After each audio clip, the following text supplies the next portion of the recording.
Et bonjour à tous, bienvenue dans le cours d'éducation musicale de la semaine et nous continuons notre découverte de la publicité et des différentes façons d'utiliser la musique pour vendre un produit, pour le mettre en valeur.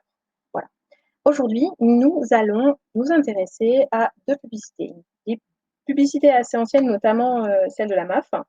Vous verrez, la qualité de l'image est pas top, mais en tout cas, ce que j'ai envie de vous montrer, ça suffit pour ce que j'ai envie de vous montrer.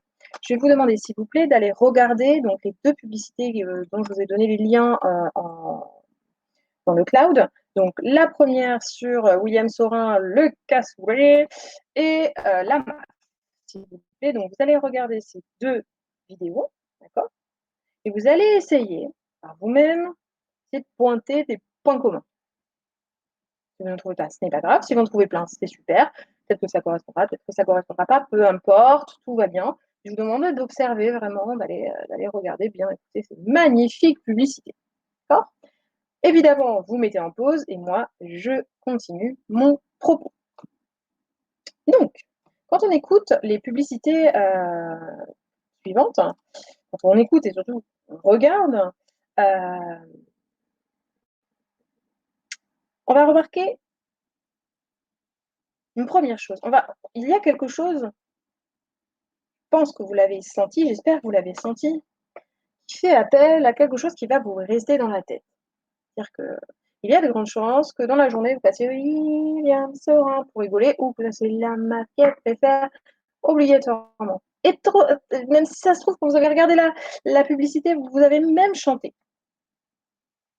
Ça vient de plusieurs choses. En fait, la personne qui a créé ces publicités a utilisé des airs connus, d'accord,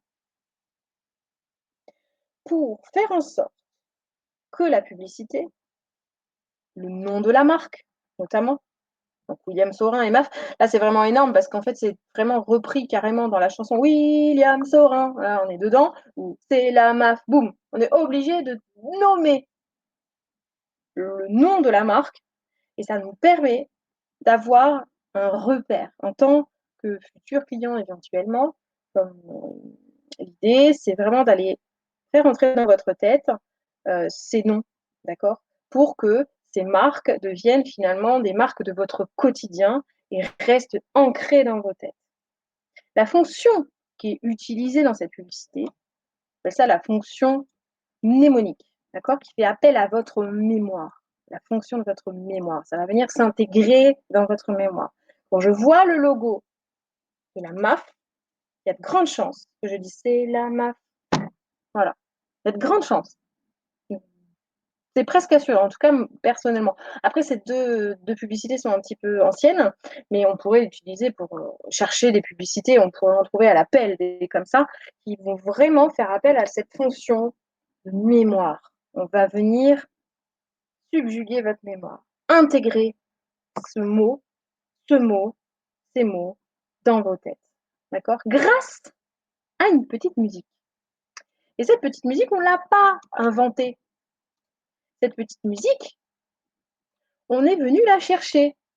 On s'est dit, tiens, cette chanson-là, elle a eu du succès et on va l'utiliser pour mettre en valeur notre marque. Par exemple, William Saurin, ça vous dit pas quelque chose? En fait, ça correspond à la chanson YMCA. Vous savez, la chanson qu'on utilise pour la fête, en fin de soirée, etc. Et on a tous les bras en l'air et on fait les lettres. Eh bien, les gens peuvent, grâce à ça, euh, enfin les publicitaires peuvent, grâce à ce type de procédé, intégrer le nom des publicités dans nos têtes, enfin le nom des marques notamment, pardon, et des produits évidemment, dans, dans nos cervelles. D'accord? Et ça s'appelle la musique de timbre. Le fait de prendre une musique très très connue, on prend les paroles, on les vire et on remet d'autres paroles. D'accord? On le fait régulièrement en éducation musicale. Donc, je vous dis, on prend cette musique, on enlève les paroles et on crée de nouvelles paroles. C'est la musique de timbre. Mais là, pour le coup, c'est utilisé à des buts commerciaux, hein, évidemment, des buts. Le but, c'est vraiment d'intégrer dans vos cervelles le nom de la marque, le produit vendu par la marque, etc., etc. D'accord? Voilà pourquoi ce type de publicité viennent vraiment nous obsède un peu, hein. Parfois, ça reste carrément dans la tête et on est capable de, rien qu'en voyant le logo, de chanter, de chanter le jingle de la publicité. Oui, parce qu'on appelle ça encore un jingle, d'accord? Un peu comme Energy. Bah ouais, ça c'est un jingle radio, c'est vrai, mais le principe est le même, d'accord? C'est un jingle qu'on utilise dans la publicité. Alors, on va soit rester sur du jingle court, soit on va prendre carrément parce que là, le jingle, en l'occurrence, ce n'est pas la musique de timbre, le Energy, ça n'existait pas, pouf, on a trouvé ces 3 notes et boum, on en a fait un jingle. Mais la musique de timbre fonctionne exactement de la même manière qu'un jingle. D'accord? C'est le même principe. Le but, c'est que ça soit ancré dans votre. OK? Je pense que c'est assez simple finalement d'aller trifouiller, regarder les publicités si vous avez la télé, regardez les publicités et posez-vous la question. Ah tiens, mais oui, mais là aussi ils ont utilisé la fonction mnémonique en fait.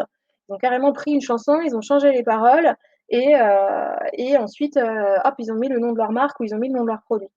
Pour la MAF, c'est pareil. C'est la Watt, d'accord? La chanson c'est la Watt qu'elle préfère, c'est la Watt. Et ben c'est le même principe, d'accord? C'est une chanson qui a eu énormément de succès dans les années 80 en France. Et évidemment, ça touche la ménagère entre 30 et 40 ans qui a fait la fête, quoi, et qui se souvient de ménagère et son mari, évidemment, le ménage qui va se souvenir de ces chansons et bam, ça s'intègre directement dans la tête. Voilà, ça s'imprime en fait, ça s'imprime carrément dans vos têtes, dans nos têtes. Et on fait la même chose évidemment avec les nouvelles générations. Évidemment, ce n'est pas que sur les anciennes publicités. Évidemment, j'ai pris celle-ci parce que ça me parlait un peu plus, mais je suis certaine que vous pourrez trouver des exemples très intéressants aussi de votre génération.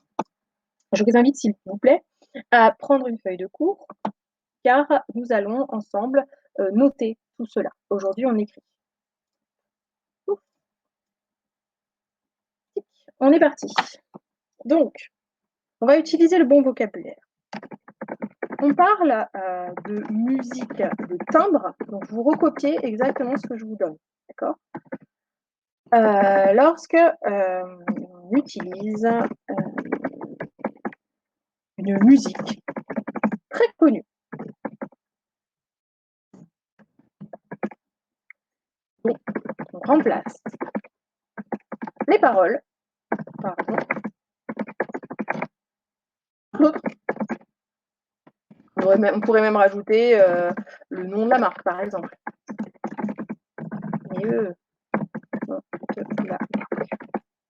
D'accord? Vous allez vous rendre compte maintenant, c'est bien parce qu'avec ce cours, après, vous vous rendez compte de tout ce qui de comment on utilise la musique en fait dans les publicités, mais aussi dans les séries, etc. etc.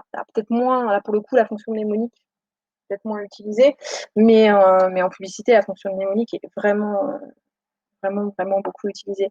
Vous verrez notamment à la radio, c'est énormément utilisé, forcément parce qu'on n'a pas d'image.